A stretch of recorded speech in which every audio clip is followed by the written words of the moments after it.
हज़रत अबू हुरैरा रज़ियल्लाहु ताला अन्हु से रिवायत है कि एक दिन रसूलुल्लाह सल्लल्लाहु अलैहि वसल्लम मस्जिद के एक गोशे में तशरीफ़ फरमा थे कि एक शख्स मस्जिद में दाखिल हुआ और नमाज पढ़ी, लेकिन उसने नमाज इत्मीनान से नहीं पढ़ी। वो शख्स नमाज से फारिग होकर हुजूर सल्लल्लाहु अलैहि वसल्लम की खिदमत में हाजिर हुआ और सलाम किया तो रसूलुल्लाह सल्लल्लाहु अलैहि वसल्लम ने सलाम का जवाब दिया और फरमाया, जाओ और दोबारा नमाज पढ़ो क्योंकि तुमने नमाज ठीक तरीके से नहीं पढ़ी। वो शख्स वापस गया और नमाज जिस तरह पहले पढ़ी इसी तरह अब भी पढ़ ली। उसके बाद आया और सलाम किया। हुजूर सल्लल्लाहु अलैहि वसल्लम ने सलाम का जवाब दिया और फरमाया, जाओ दोबारा नमाज पढ़ो क्योंकि तुमने नमाज ठीक नहीं पढ़ी। तो उस शख्स ने दूसरी या तीसरी मर्तबा में अर्ज किया, या रसूलल्लाह, मुझको नमाज पढ़ने का सही तरीका सिखला दीजिए।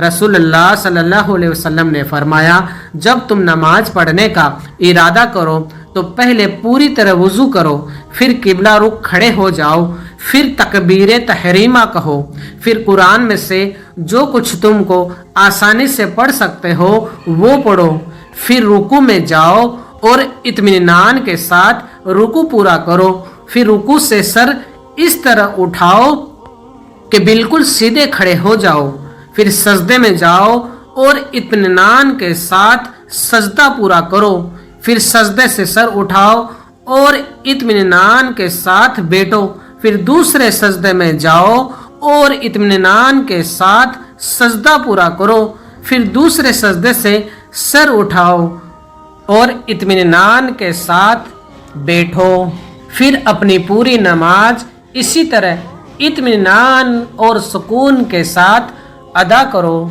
रसूलुल्लाह सल्लल्लाहु अलैहि वसल्लम ने फरमाया कि जब मुर्दों को लोग उठाकर चलते हैं तो अगर वो नेक होता है तो वो कहता है कि मुझे जल्दी आगे बढ़ाओ, और अगर वो बुरा होता है तो कहता है, अरे मेरी हलाकत आई, तुम कहाँ ले जा रहे हो। इसी की आवाज़ को जिन व इंसान के सिवा अल्लाह की तमाम मखलूक सुनती है। अगर उसकी आवाज़ इंसान सुन ले तो बेहोश हो जाए। कुरान में अल्लाह ताला फरमाते हैं, क्या तुम लोग आखिरत की ज़िंदगी के मुकाबले में दुनिया की ज़िंदगी पर राजी हो गए। दुनिया का माल तो आखिरत के मुकाबले में कुछ भी नहीं, इसलिए किसी इंसान के लिए मुनासिब नहीं है वो लोग आखिरत को भूलकर जिंदगी गुजारे या दुनिया के थोड़े से माल की खातिर अपनी आखिरत को बर्बाद करे। एक शख्स ने रसूलुल्लाह सल्लल्लाहु अलैहि वसल्लम से सवाल किया कि कौन सा अमल इस्लाम में बेहतर है। रसूलुल्लाह सल्लल्लाहु अलैहि वसल्लम ने जवाब में फरमाया, खाना खिलाना और हर मोमिन को सलाम करना, चाहे तुम उसको पहचानते हो या ना पहचानते हो।